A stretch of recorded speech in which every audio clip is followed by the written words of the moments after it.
Hello students, welcome back to Hindi mirror channel. सभी students का Hindi mirror पर फिर से स्वागत है। आज जो कंटेंट हम अपलोड करने जा रहे हैं, प्रीवियस पेपर है 2015 का और ये पेपर है वैसे इसमें जो लिखा है पार्ट थर्ड, यानी कि बीए जो थर्ड ईयर के स्टूडेंट्स हैं उनके लिए है, क्योंकि अभी जो ईयरली के स्टूडेंट्स हैं उनके लिए भी पेपर अ और प करके आएगा, जिसमें आपका जनपदीय साहित्य है और दूसरा आपका उत्तरांचल का हिंदी साहित्य है। तो उत्तरांचल वाला हम अपलोड कर रहे हैं, जनपदीय का हमारे पास अभी कंटेंट नहीं है। काफ़ी स्टूडेंट्स की क्वेरीज भी आ रही हैं और हम कोशिश करेंगे कि जो आपके 20 में एमसीक्यूज़ हुए थे, 21 में एमसीक्यूज़ हुए थे, आप तक पहुंचाने की अभी बैक टू बैक मैं वीडियो अपलोड करूंगी। थोड़ा आप ध्यान रखिएगा इस चीज़ का। तो चलिए यहाँ पर आपको बता देती हूँ, पेपर सेकंड उत्तरांचल का हिंदी साहित्य और 2015 का ये पेपर है। 22 और 23 में ऑलरेडी अपलोड कर चुकी हूँ और क्वेश्चन बैंक भी अपलोड कर चुकी हूँ। और मुझे लगता है इतना सारा कंटेंट मिलने के बाद आपके लिए बहुत आसान हो जाएगा तैयारी करना। अभी इन सबको कलेक्ट करके आप देखिएगा कि कौन क्वेश्चंस ज़्यादा रिपीट हो रहे हैं। यूनिवर्सिटी जब पेपर डिज़ाइन कर रही है तो कौन से टॉपिक को ज़्यादा फोकस कर रही है। चलिए लाइक कर दीजिए, शेयर कर दीजिए फटाफट। सभी स्टूडेंट्स शुरू कर देते हैं आपका प्रीवियस पेपर जो 2015 का है। और जो अभी तक स्टूडेंट्स हमसे कनेक्टेड नहीं हो पाए हैं वो स्टूडेंट्स हमसे कनेक्ट हो जाएं। अब देखिए पेपर सेकंड ब। अब यहाँ पर आपको बता दें कि ये अ वाला है, जनपदीय भाषा साहित्य। हमारे यहाँ ये वाला पेपर नहीं लगा हुआ है, इसलिए हमने इसकी फ़ोटो पूरी नहीं ली थी। तो कोई बात नहीं, कोशिश करेंगे कि आप तक जो जनपदीय भाषा साहित्य वाले हैं उनको भी हम पहुंचा दें। लेकिन हमने जो उत्तरांचल का हिंदी साहित्य है बस इसके हमने कंप्लीट पिक ले रखी हैं और आप तक ये प्रश्न पहुंचा रहे हैं। थोड़ा पैटर्न चेंज था 2015 में, जो है पैटर्न चेंज था, क्योंकि उस वक्त जो थे जो है क्वेश्चंस पेपर जो आता था वह यहाँ पर थोड़ा दे नहीं रखा है इसमें, लेकिन उस वक्त 75 नंबर का आता था पेपर, है ना।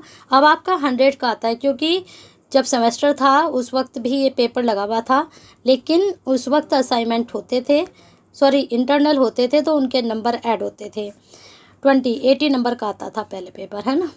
चलिए यहाँ पर प्रश्न देख लेते हैं। हमें सिर्फ फोकस करना है कि पेपर में क्वेश्चंस किस प्रकार के पूछे गए थे 2015 में। तो यहाँ पर व्याख्याएं पूछी गई थी, किन्हीं तीन की संदर्भ सहित व्याख्या करनी है। तो अब आपको देख लीजिए, जितने भी आपके सेकंड पेपर में नाटक है, उपन्यास है, कहानी है, कहाँ से ये लिया गया है। जीवन की परिस्थितियों का क्रूर यथार्थ मनुष्य के स्वभाव को कैसे उल्टे सीधे घुमाव से मोड़ता और आत्मरक्षा की कैसी कैसी विचित्र व्यवहारिक कलाएं सिखाता रहता है। इस बात पर विचार करने पर कभी कभी आश्चर्य होने लगता है। तो बताइए कहाँ से लिया गया है, कमेंट बॉक्स में ज़रूर बताइए, जिससे सभी स्टूडेंट्स को पता चल जाए। प्रकृति कोप भोगा था मनु ने, हरयुग में तन मन धन खोकर, प्रसव सहे श्रद्धा ने शत शत जन्म सभ्यताओं को देकर। तो ये तो बिल्कुल सीधा सीधा अग्निसागर से लिया गया है। Next question, sorry next topic है आपका, इसमें भुक्त भोगी ही जान सकता है कि वह किस तरह की तकलीफ को रेखांकित कर रहा है। जहाँ आग अप्राप्य हो वहाँ दिया सलाई या पोत, एक प्रकार की सूखी और मसली हुई घास जो चकमक और लोहे के टकराव से उत्पन्न बारीक चिंगारों से आग खींचकर तुरंत जलने लगती है। खो जाए या भीग जाए और लकड़ियाँ भी भीगी हों तो अन्न होते हुए भी उसे पकाने की शर्त बाकी रह जाती है। भूख तब क्या हो जाती है, तब वह सहनशक्ति की आखिरी हद पार कर जाती है। तो बताइए कहाँ से लिया गया है ये। नेक्स्ट है आपका, लोकोत्तर आनंद का सच्चा अधिकारी केवल वही व्यक्ति हो सकता है जो लोक जीवन में डूबकर लोक कल्याण संबंधी अपने कर्तव्यों का पालन पूर्ण त्याग कर चुका हो। आत्मिक अमृत का सच्चा अधिकारी वही हो सकता है जो सामूहिक भौतिक जीवन पर छाए हुए महामरण, रोग, शोक, दुख, दारिद्र्य के निवारण में युग चेतनाओं के हाथ बटा चुका हो।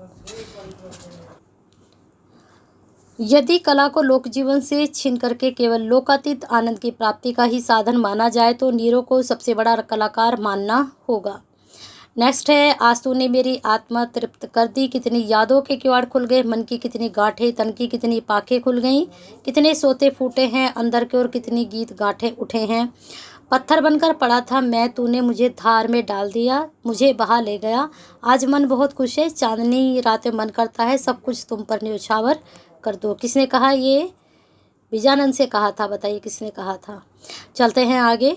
निम्नलिखित में से किन्हीं 5 लघु उत्तरीय प्रश्नों के उत्तर देने हैं। यात्रावर्त और संस्मरण में अंतर स्पष्ट कीजिए। इसके बाद सुभाष पंत का संक्षिप्त जीवन परिचय बहुत इम्पोर्टेंट है। धीरेन्द्र आस्थाने की कहानी कथा वस्तु स्पष्ट कीजिए, बहुत इम्पोर्टेंट है। अशोक चक्र नामक कविता का भाव स्पष्ट कीजिए, इम्पोर्टेंट है। अग्निसागर काव्य कामायनी से भिन्न धरातल का नया अर्थ देता है, समझाइए। अब देखिए यहाँ पर प्रश्न बिल्कुल ये अपोजिट कर दिया गया है।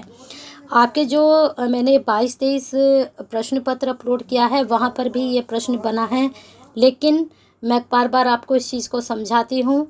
प्रश्न पूछने का तरीका चेंज हो जाता है, प्रश्न में पूछा वही जाता है जो हर बार पूछा जा रहा है। अब अग्निसागर कामायनी का जो है डिफरेंस पूछा जाता है, लेकिन इन्होंने कहा है भिन्न धरातल। बिल्कुल समझिए, भिन्न धरातल पर नया देता है। तो अलग अलग धरातल पर ये लिखी गई हैं मनुओं को लेकर, लेकिन इनका मनु कैसा है, इनका मनु कैसा है, दोनों में अंतर है, क्या है? अलग अलग धरातल पर लिखा गया है तो क्या अंतर है दोनों में? ठीक है। और ये प्रश्न भी इम्पोर्टेंट है। आत्मकथ्य कविता का भावार्थ इम्पोर्टेंट है। अग्निसागर की 10 दिशाओं का नाम लिखे, इम्पोर्टेंट है। अब यहाँ पर सिर्फ 10 दिशाओं का नाम पूछा गया है, लेकिन आप कोशिश कीजिएगा कि 10 दिशाओं, अगर आपका लॉन्ग क्वेश्चन आता है, शॉर्ट क्वेश्चन आता है, तो आप इसको एक्सप्लेन भी करेंगे।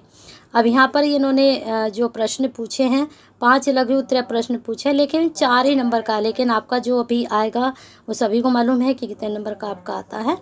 नेक्स्ट क्वेश्चन इसे पूछा है, जहाज का पंछी उपन्यास की कथा वस्तु संक्षेप में लिखिए।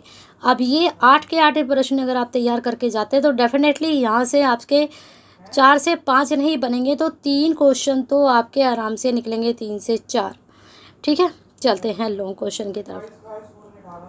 उपन्यास के तत्वों के आधार पर जहाज के पंछी की उपन्यास की समीक्षा कीजिए, वेरी इंपॉर्टेंट। अग्निसागर के काव्य सौंदर्य पर प्रकाश डालिए, वेरी इंपॉर्टेंट। बांसुरी बजती रही के आधार पर बीजानंद के चारित्रिक विशेषताओं पर प्रकाश डालना है, वेरी इंपॉर्टेंट। अब आप सोच रहे होंगे मैडम आप सारा इंपॉर्टेंट बता रहे हो, तो सारे ही इम्पोर्टेंट हैं इस पेपर में। यात्रा वृत्तांत के विकास में श्री नेत्र सिंह रावत के योगदान का मूल्यांकन कीजिए। अब बहुत से स्टूडेंट्स यहीं पर आकर फंस जाते हैं। नेत्र सिंह ने क्या लिखा है यात्रा वृत्तांत को लेकर, एक तो आपके सिलेबस में ही है, ठीक है, और दूसरा आप इनके जो यात्रा वृत्तांत इन्होंने दूसरे लिखे उनके बारे में थोड़ा सा डीपली पढ़ लीजिए तो इनका वो निकल जाएगा, और बाकी जीवनी लिख दीजिए इनकी। चलते हैं थोड़े लघु उत्तरीय MCQ बेस की तरफ। ईलाचंद्र जोशी का जन्म स्थान कहाँ है? जहाज का पंछी उपन्यास में जहाज किस नगर का प्रतीक है? चलते हैं आगे। अग्निसागर के मुख्य पात्र का नाम लिखे, कौन है? मनु है। जहाज का पंछी किस विधा की रचना है? सभी को मालूम है जहाज का पंछी उपन्यास है, और जो आपका बांसुरी बजती रहे वह नाटक है। श्रेणी के संबंध में बीजानंद से था, श्रेणी का संबंध बीजानंद से था, सत्य। अग्निसागर का मूलाधार ऐतिहासिक है, सत्य। बेला किस उपन्यास की पात्र है? सभी को मालूम है जहाज के पंछी की। और डॉक्टर श्याम सिंह शशि की पद्मश्री कब दी गई थी? बताइए। ईरा प्रतीक है, बताइए। बहुत आसान है, यह आपने सेकंड ईयर में भी पढ़ा था कामायनी में। लेकिन मनु के पुत्र का क्या नाम है? अभी यहाँ काफ़ी स्टूडेंट्स कंफ्यूज थे कि श्वेत केतु है या फिर मानव है, तो यहाँ पर मानव तो मनु को ही कहा गया है, श्वेत केतु यहाँ पर सही आंसर है, लेकिन इसका मानव भी काफ़ी स्टूडेंट्स लगाकर आते हैं, तो मुझे लगता है कि मानव भी इसमें सही जा रहा है और श्वेत केतु भी सही जा रहा है। दोनों अगर ऑप्शन आते हैं तो आप मानव को प्रिपेयर करना, अगर मानव नहीं आता है तो आप श्वेत केतु को लगा सकते हैं।